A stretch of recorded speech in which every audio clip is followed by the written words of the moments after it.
समय की बात है। एक छोटे से गांव में रामू नाम का एक लकड़हारा रहता था। रामू बहुत गरीब था, पर उसकी मेहनत और ईमानदारी की मिसाल पूरे गांव में दी जाती थी। उसका परिवार उसकी पत्नी सीता और 2 छोटे बच्चों मोहन और राधा से मिलकर बना था। रामू का जीवन संघर्षों से भरा था, पर उसके चेहरे पर कभी शिकन नहीं आती थी। रामू की सुबह सूरज निकलने से पहले ही हो जाती थी।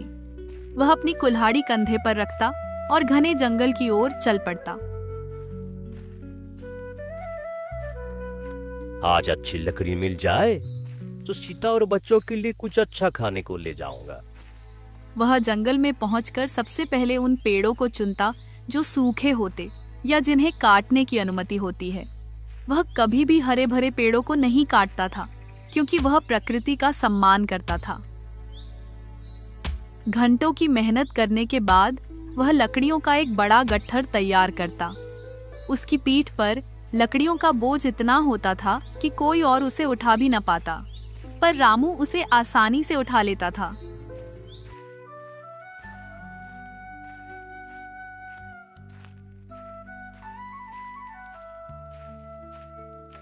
गांव के बाजार तक पहुंचने में उसे मीलों का सफर तय करना पड़ता था। अक्सर दोपहर तक वह बाजार पहुंचता और अपनी लकड़ियां बेचने की कोशिश करता।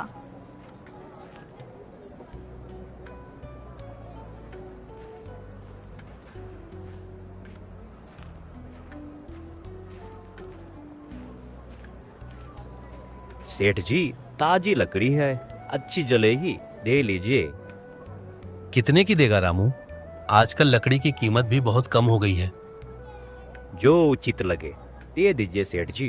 बस बच्चों के लिए 2 वक्त की रोटी का इंतजाम हो जाए। फिर वह कुछ ही पैसों में उस लकड़ियों को बेच देता है।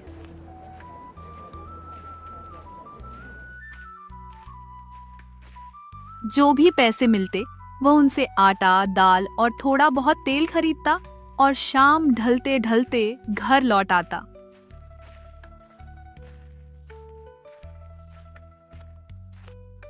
आ गई आप? कितनी देर हो गई? हाँ सीता, आज बाजार में थोड़ी भीड़ थी। मोहन और राधा क्या कर रहे हैं? खेल रहे हैं, पर मोहन को कल रात से बुखार है, बहुत परेशान है। रामू का दिल बैठ जाता। वह तुरंत मोहन के पास जाता, उसके माथे को छूता। मोहन का शरीर तप रहा था। हे भगवान, अब क्या होगा? वैद्य जी की फीस और दवा का खर्चा कहाँ से आएगा? चिंता मत कीजिए, मैं पड़ोसे से थोड़ी हल्दी और नीम के पत्ते ले आती हूँ, शायद उससे आराम मिल जाए। रामू जानता था कि घरेलू नुस्खों से काम नहीं चलेगा। मोहन को अच्छे इलाज की जरूरत थी। उसे याद आया कि उसने गांव के साहूकार से कुछ पैसे उधार लिए थे, जो अभी तक चुकाए नहीं थे। अगले दिन सुबह रामू अभी जंगल जाने की तैयारी ही कर रहा था कि दरवाजे पर दस्तक हुई। यह साहूकार का मुनीम था। रामू, साहूकार जी ने तुम्हें बुलाया है। तुम्हारे कर्ज की किस्त बाकी है। मुनीम जी, अभी मोहन बीमार है, कुछ दिन का मोहलत दे दीजिए।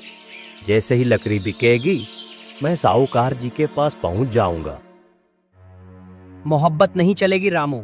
साहूकार जी ने कहा है, आज शाम तक पैसे नहीं आए तो वो तुम्हारा घर गिरवी रख लेंगे। मुनीम चला गया और रामू गहरे सदमे में था। उसका छोटा सा घर ही उसकी एकमात्र संपत्ति थी। अब क्या होगा? मोहन की तबीयत भी ठीक नहीं है और ऊपर से साहूकार की कर्ज का डर। मैं कुछ करूंगा सीता। मैं आज और भी ज्यादा लकड़ियां काटूंगा, चाहे कितनी भी मेहनत करनी पड़े।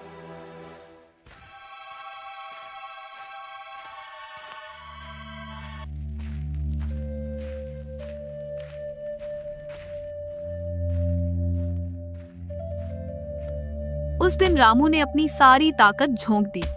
वह सुबह से शाम तक लकड़ियां काटता रहा। उसकी कुल्हाड़ी की आवाज पूरे जंगल में गूंज रही थी। उसने सोचा कि अगर वह दुगनी लकड़ियां बेच पाएगा तो मोहन का इलाज भी हो जाएगा और साहूकार का कर्ज भी उतर जाएगा।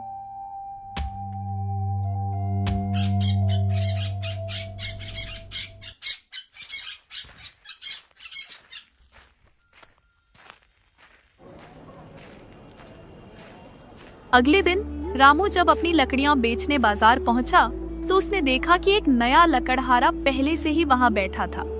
वह रामू से बहुत युवा और मजबूत दिख रहा था। उसका नाम सुरेश था। सुरेश के पास रामू से भी ज्यादा लकड़ियां थीं और वह उन्हें बहुत कम दाम पर बेच रहा था। ये कौन है? इसने तो मेरी सारी बाजार ही खराब कर दी। क्या हुआ बाबा, आज इतनी कम लकड़ी लाए हो? लगता है तुम्हारी उम्र हो गई है। बेटा, मेहनत करने से उम्र का कोई लेना देना नहीं होता। बस ईमानदारी से काम करते रहो। ईमानदारी से पेट नहीं भरता बाबा। बाजार में वही टिकता है जो सस्ता बेचता है। सुरेश की बातों से रामू को बहुत दुख हुआ। उसकी लकड़ियां उस दिन बहुत मुश्किल से बिकी और जो पैसे मिले वे मोहन की दवा के लिए भी पूरे नहीं थे। साहूकार का कर्ज तो दूर की बात थी। रामू निराश होकर घर लौटा।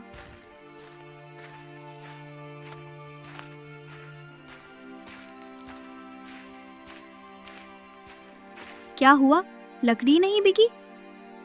बिकी, पर बहुत कम दाम में। एक नया लकड़हारा आया है, सुरेश। वह लकड़ियां बहुत सस्ता बेच रहा था। मोहन की तबीयत दिन ब दिन बिगड़ती जा रही थी। रामू को वैद्य जी से उधार दवा लेनी पड़ी।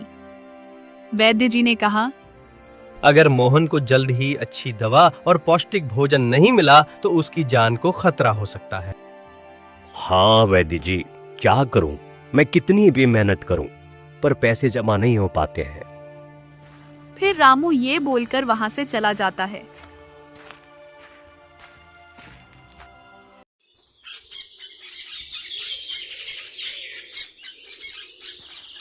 रामू की निराशा चरम पर थी। वह हर सुबह जंगल जाता, पर अब लकड़ियां ढूंढना और बेचना और भी मुश्किल हो गया था।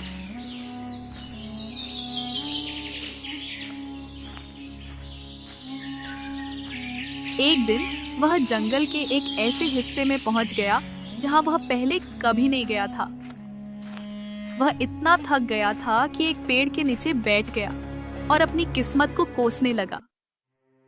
हे भगवान, मैंने कभी किसी का बुरा नहीं किया, फिर क्यों मेरे साथ ऐसा हो रहा है?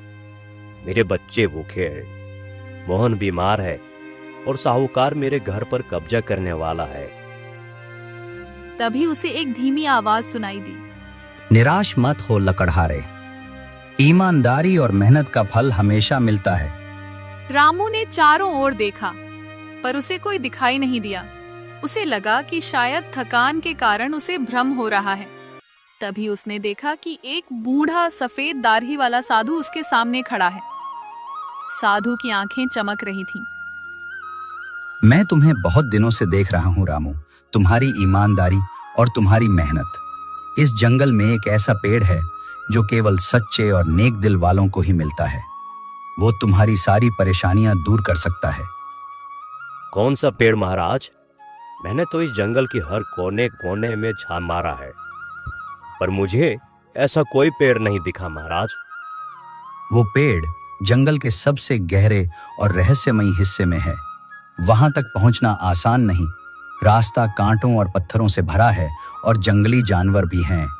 पर अगर तुम्हारी नीयत साफ है तो तुम्हें रास्ता मिल जाएगा। साधु ने रामू को एक दिशा बताई और फिर अचानक गायब हो गए, जैसे कभी थे ही नहीं। रामू को लगा कि यह कोई सपना था, पर उसके मन में एक नई आशा जाग उठी।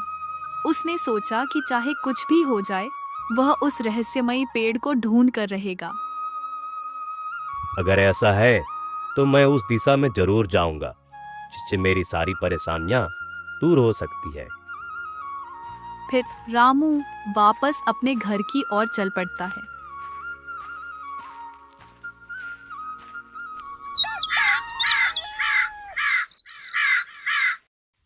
अगले दिन से रामू ने अपनी दिशा बदल दी। वह जंगल के उस हिस्से की ओर चला जहां कोई लकड़हारा नहीं जाता था। रास्ता वाकई बहुत कठिन था। घनी झाड़ियां, ऊंचे नीचे टीले और बड़े बड़े पत्थर उसके रास्ते में आ रहे थे। कई बार उसे लगा कि वह रास्ता भटक गया है। भूख और प्यास से उसका बुरा हाल था।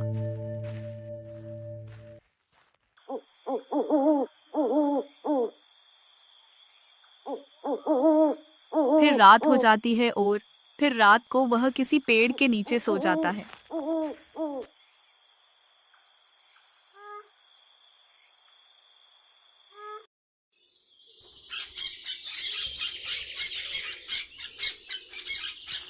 सुबह होते ही फिर अपनी खोज की ओर निकल पड़ता है।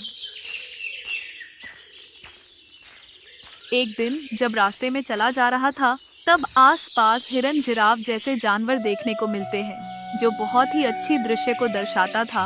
वह उसे कुछ अलग जैसा सुकून का अभाव हुआ।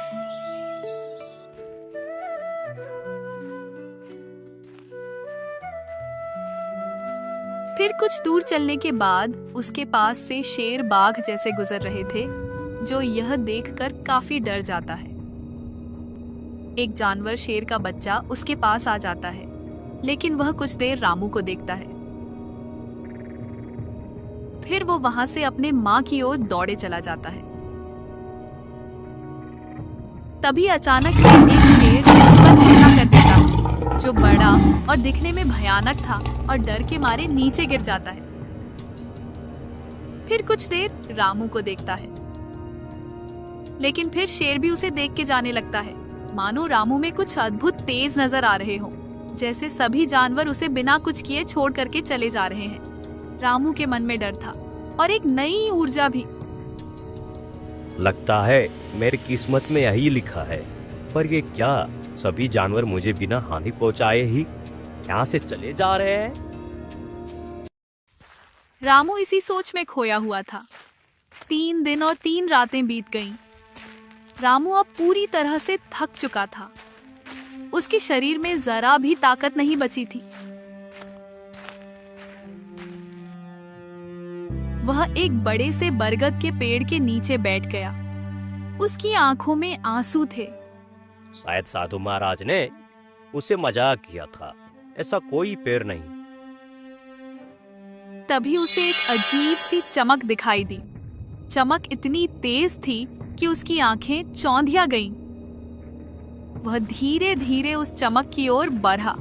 जैसे जैसे वह पास आता गया, चमक और तेज होती गई।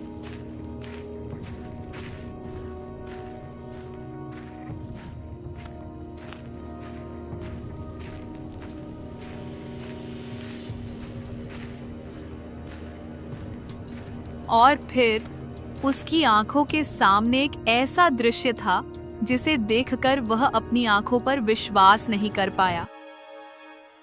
उसके सामने एक विशालकाय पेड़ खड़ा था। उसकी पत्तियां हरे रंग की नहीं थीं, बल्कि वे सुनहरी आभा लिए हुए थीं, जैसे वे सोने की बनी हों।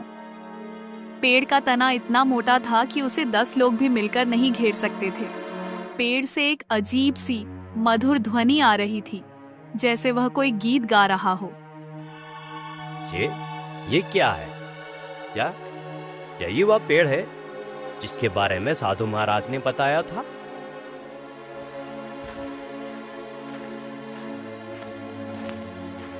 उसने डरते डरते पेड़ के तने को छुआ। तना छूने में चिकना और ठंडा था। उसे लगा जैसे पेड़ में कोई जीवन है।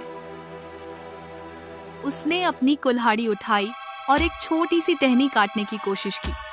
जैसे ही उसकी कुल्हाड़ी टहनी से टकराई, एक तेज रोशनी निकली और टहनी जमीन पर गिर गई। रामू ने टहनी को उठाया। वह टहनी सोने जैसी चमक रही थी, पर वजन में बहुत हल्की थी। उसे लगा कि यह कोई साधारण लकड़ी नहीं है। उसने सोचा कि वह इसे बाजार में बेचकर देखेगा।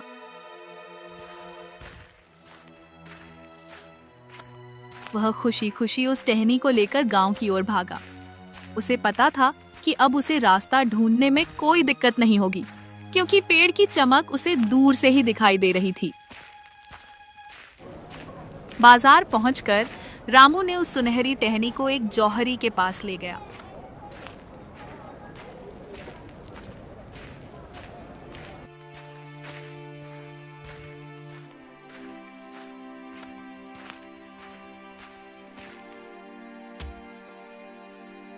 जौहरी ने टहनी को देखा और उसकी आंखें फटी की फटी रह गईं। ये तो शुद्ध सोने की लकड़ी है। ये तुम्हें कहाँ मिली? जंगल में मिली सेठ जी। क्या आप इसे खरीदेंगे? हाँ, मैं इसे खरीदूंगा। तुम जो दाम कहो मैं तुम्हें दूंगा। जौहरी ने रामू को इतने पैसे दिए जितने उसने अपनी पूरी जिंदगी में कभी नहीं देखे थे।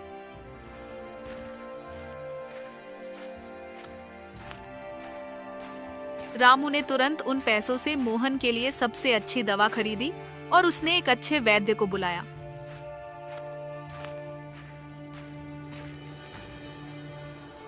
वैद्य ने मोहन को देखा और फिर वैद्य जी ने उसे दवा को पिलाया। फिर वैद्य जी ने कहा कि अब वह कुछ ही दिनों में ठीक हो जाएगा। फिर वैद्य जी ये बोलकर वहां से चला जाता है। सीता, मोहन अब ठीक हो जाएगा। और देखो मैं कितनी दवाइयां लाया हूँ। ये सब कैसे हुआ और इतने सारे पैसे कहाँ से आए?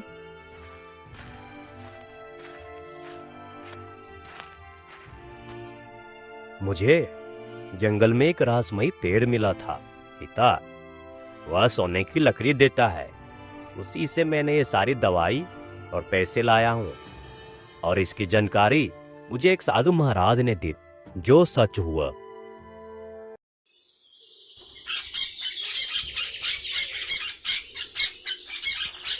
अगले कुछ दिनों तक रामू हर सुबह जंगल जाता।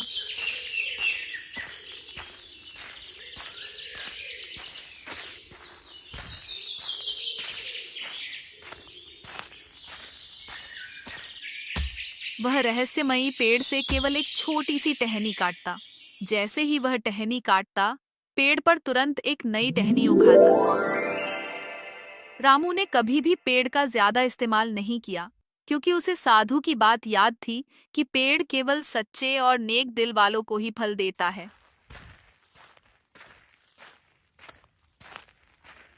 रामू ने पैसे को जमा करके उसने सबसे पहले साहूकार का कर्ज चुकाने के लिए जाता है।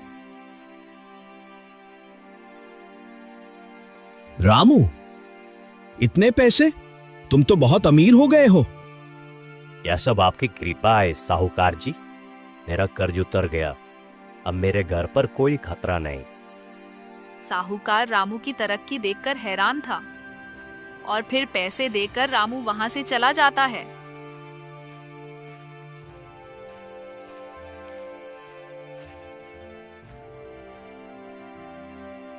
पिताजी, आप सबसे अच्छे हैं। मुझे अब बुखार नहीं है। और रामू के बच्चा मोहन भी अब तक ठीक हो चुका था। रामू अपने परिवार को खुश देखकर बहुत संतुष्ट था। गांव में रामू की कहानी फैलने लगी। लोग हैरान थे कि कैसे एक गरीब लकड़हारा रातों रात इतना अमीर हो गया। सुरेश को भी यह खबर मिली। वह रामू से ईर्ष्या करने लगा। रामू ने जरूर कोई जादू टोना किया है। मैं पता लगाऊंगा कि वो कहां से पैसा ला रहा है।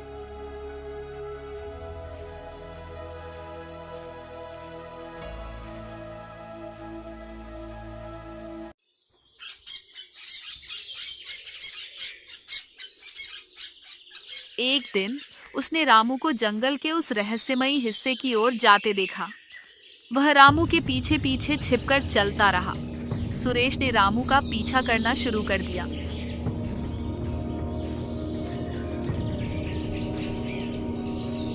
जब उसने रहस्यमयी पेड़ को देखा तो उसकी आंखें लालच से चमक उठी।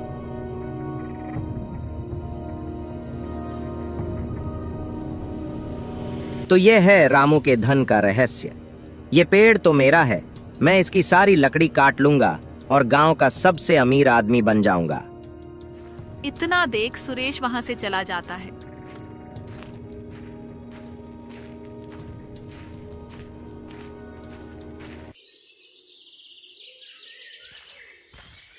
ठीक अगले दिन कुल्हाड़ी लेकर ठीक उसी जंगल की ओर चल पड़ता है।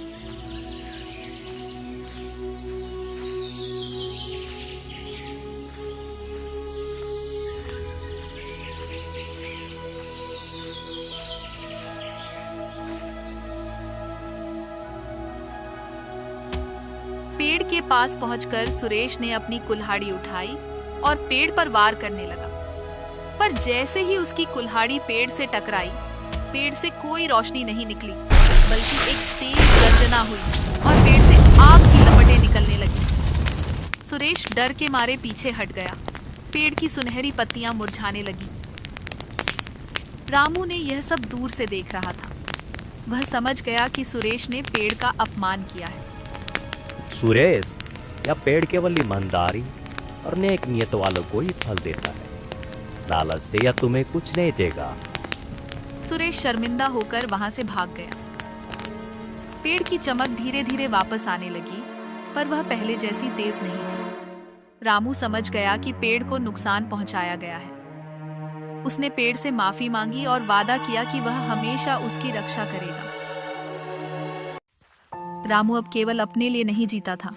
उसने गांव के अन्य गरीब लोगों की मदद करना शुरू कर दिया। उसने साहूकार से बात की और गांव के उन लोगों का कर्ज चुकाया जो साहूकार के चंगुल में फंसे थे। रामू भाई, तुमने मेरी जान बचा ली। साहूकार मेरा खेत छीनने वाला था।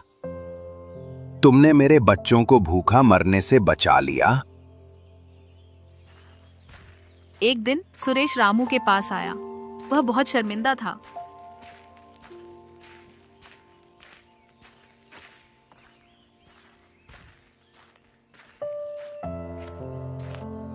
रामू भाई, मुझे माफ कर दो। मैंने तुम्हारी ईमानदारी का मजाक उड़ाया और लालच में आकर पेड़ को नुकसान पहुंचाने की कोशिश की। तुमने मुझे सही सबक सिखाया। कोई बात नहीं सुरेश, गलती सबसे होती है।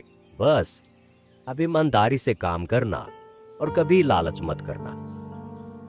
रामू ने सुरेश को भी कुछ पैसे दिए ताकि वह अपना काम फिर से शुरू कर सके। सुरेश ने रामू का धन्यवाद किया और एक नया जीवन शुरू किया। रहस्यमयी पेड़ जंगल में एक रहस्य बना रहा। रामू कभी कभी वहां जाता, पेड़ को देखता और उसका धन्यवाद करता। उसने कभी किसी को पेड़ का सही स्थान नहीं बताया, क्योंकि वह जानता था कि यह पेड़ केवल उन्हीं को फल देगा जो इसके योग्य हैं।